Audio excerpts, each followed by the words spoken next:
Assalamu alaikum. Hope so you are doing well. In today's lecture we are going to discuss about overloading.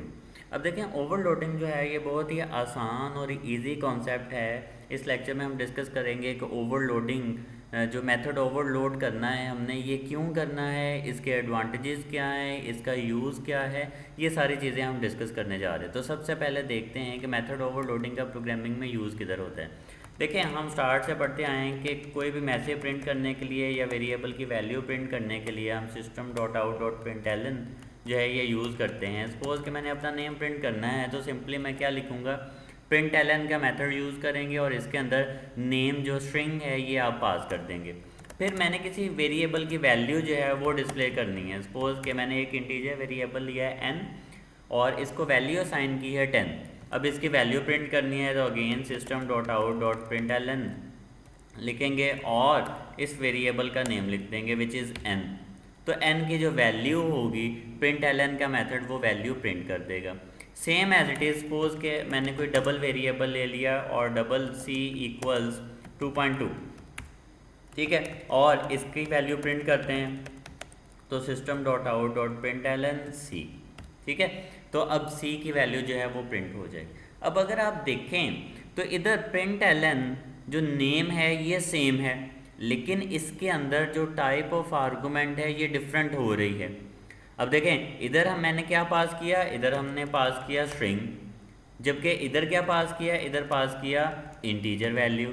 Similarly इधर क्या पास किया, इधर पास की हमने point वाली वैल्यू, ठीक है, वैल्यू विद पॉइंट। अब देखें नाम सेम है लेकिन क्या है टाइप ऑफ आर्गूमेंट, ठीक है, वर्किंग जो है वो क्या है इसकी डिफरेंट है। अब वर्किंग डिफरेंट है और नाम सेम है तो इसको हम क्या बोलते हैं, ओवरलोडिंग, ठीक है। कि कोई भी मेथड है आपके पास उसका नेम सेम है बट टाइप ऑफ आर्गूमेंट, ये जो हम इधर स्ट्रिंग लिख रहे हैं इसको क्या बोलेंगे कि प्रिंटलन का एक आर्गूमेंट है। अगर प्लस लगा के मैंने कोई और स्ट्रिंग लिखी, सपोज के फादर नेम लिख दिया, तो अब क्या है इसके दो आर्गूमेंट्स हो गए, ठीक है। तो ये जो पैरामीटर्स हैं, इधर पैरामीटर की टाइप क्या है स्ट्रिंग, जबकि इधर पैरामीटर की टाइप क्या है इंटीजर। तो अगर नेम सेम हो बट टाइप ऑफ पैरामीटर जो है वो डिफरेंट हो तो it is known as overloading. तो होप्स हो कि इजीली आपको समझ आ गया होगा कि ओवरलोडिंग क्या है, having same name but different type of parameter is known as overloading. तो इजी सा कॉन्सेप्ट है। अब मेथड ओवरलोडिंग हमने करना है तो आप क्लास जो है वो क्रिएट कर लें। अब क्लास किस तरह से क्रिएट करते हैं, जो प्रोजेक्ट जिस पे आप काम कर रहे हैं उस प्रोजेक्ट पे जाके उसके पैकेज पे राइट क्लिक करेंगे, न्यू, और जावा क्लास ले लेंगे। अब इधर आपने क्लास का नेम रखना है तो सपोज़ के मैं क्लास का नेम रख देता हूँ ओवरलोडिंग, ठीक है। क्लास क्रिएट होगी, इसमें कोई मेथड जो है वो क्रिएट करना है तो वॉइड शो, अच्छा इसका जो एक्सेस स्पेसिफायर है वो हम दे लेते हैं पब्लिक। पब्लिक का मतलब है कि ये क्लास के अंदर भी मेथड यूज़ हो सकता है और क्लास के बाहर भी यूज़ हो सकता है, आसान सा है। वॉइड शो, शो का मतलब है इस फंक्शन का नेम, अच्छा इसका नेम रख लेते हैं शो माई नेम, कि ये फंक्शन क्या करेगा, मेरा नाम जो है वो डिस्प्ले करेगा, ठीक हो गया। तो इसमें नेम प्रिंट करना है तो system dot out dot println, चलो भाई क्या करना है, मेरा नाम प्रिंट कर दो तो कर दो, ठीक है, नेम आ जाएगा। तो सिंपली क्या है ये फंक्शन क्या कर रहा है जी, आपका नाम जो है वो स्क्रीन पे प्रिंट कर रहा है। सिमिलरली हम एक और फंक्शन बनाते हैं, ठीक है, पहले इसी को जो है वो यूज़ करके देखते हैं। तो इसको किस तरह से यूज़ करना है, जो मेन क्लास है आपकी उस क्लास में आके इस क्लास का ऑब्जेक्ट क्रिएट करना है। अब ऑब्जेक्ट किस तरह से क्रिएट करते हैं, प्रीवियस लेक्चर्स में हम पढ़ चुके हैं कि क्लास का नेम, ठीक है, क्लास का नेम लिखेंगे, ऑब्जेक्ट वेरिएबल, ठीक है, is equal to new for memory allocation and constructor name. Constructor को इंशाल्लाह हम फर्दर नेक्स्ट लेक्चर में जो है वो डिस्कस करेंगे कंस्ट्रक्टर क्या होता है। अब ऑब्जेक्ट को यूज़ करते हुए आप इस फंक्शन को शो माई नेम के फंक्शन को कॉल कर सकते हैं। शिफ्ट F6 प्रेस करेंगे तो ये आपका नेम जो है वो स्क्रीन पर प्रिंट कर देगा, ठीक हो गया।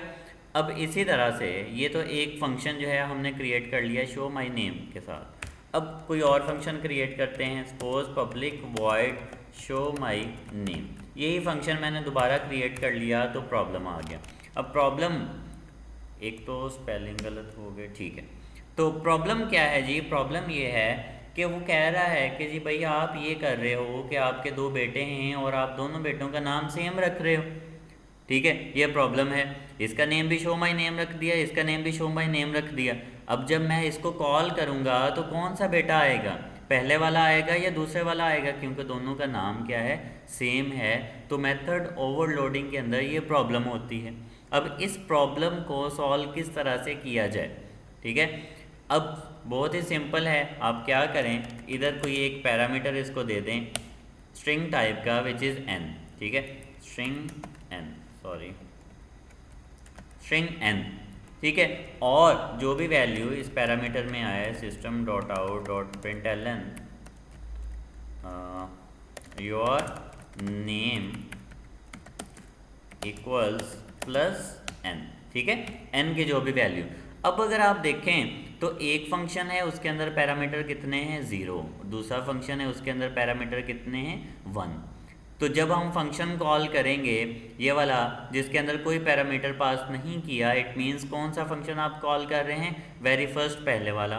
और जब आप पैरामीटर के साथ फंक्शन कॉल करेंगे, for example obj dot show my name, और इधर आपने स्ट्रिंग पास कर दी उम्र, ठीक है। तो अब सेकंड लाइन पे जो आप फंक्शन कॉल कर रहे हैं तो कौन सा फंक्शन कॉल हो रहा है, सेकंड वाला फंक्शन कॉल हो रहा है।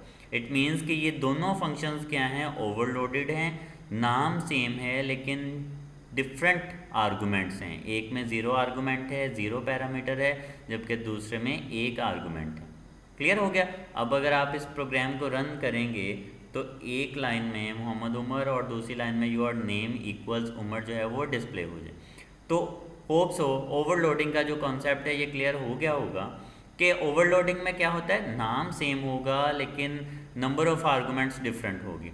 अब इसी तरह से हो सकता है कि आप एक कैलकुलेटर बना रहे हैं जिसमें क्या कर रहे हैं आप जी कि वॉइड सॉरी C++ नहीं है ये, पब्लिक वॉइड सम, ठीक है। अब एक जगह पे आप कह रहे हो जी मैंने 2 नंबर्स का सम करना है, इंटीजर a इंटीजर b, और एक फंक्शन आप क्रिएट कर रहे हैं जिसमें आप कह रहे हैं जी नहीं मैंने 3 नंबर्स का सम करना है, तो integer a integer b and integer c, ठीक है। तो अब ये क्या हो गया, ये ओवरलोडेड फंक्शन हो गया। अच्छा, इसमें एक चीज़ का ख्याल रखना, सपोज कि इसमें अगर हमने 2 पैरामीटर पहले वाले फंक्शन में और 2 ही दूसरे में है तो ये प्रॉब्लम है। अगेन वही बेटों वाली एग्जांपल कि आपने अपने दोनों बेटों का नाम भी सेम रख लिया है, उनके पैरामीटर भी सेम है, तो प्रॉब्लम, ठीक है। तो क्या है, नंबर ऑफ आर्गूमेंट सेम नहीं होने चाहिए, नंबर ऑफ आर्गूमेंट डिफरेंट करेंगे तो ये ओवरलोडेड फंक्शन है। सेकंड कंडीशन ऐसा भी हो सकता है कि आप एक पैरामीटर इंटीजर ले लें, दूसरा पैरामीटर फ्लोट ले लें, तब भी ये ओवरलोडेड फंक्शन है, क्योंकि इधर दोनों ही पैरामीटर इंटीजर टाइप के हैं, जबकि इधर दोनों ही फर्स्ट पैरामीटर जो है वो इंटीजर टाइप का है, जबकि सेकंड पैरामीटर जो है वो फ्लोट टाइप का है। तो प्रोग्राम डिस्टिंग्विश कर सकता है कि पहले जब दोनों ही वैल्यू इंटीजर पास करेंगे तो पहला फंक्शन, जब पहली वैल्यू इंटीजर दूसरी वैल्यू आप फ्लोट पास करेंगे तो कौन सा फंक्शन होगा, सेकंड वाला जो मेथड है वो वाला होगा। क्लियर हो गया।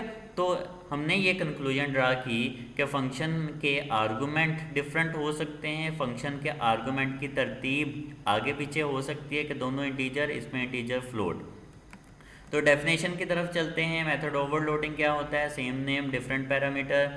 क्यों मेथड ओवरलोड करना है ये हमने सीख लिया है कि क्यों ओवरलोड करना है, इसका एडवांटेज क्या है, रीयूजेबिलिटी के लिए यूज़ करते हैं सारी चीज़ें।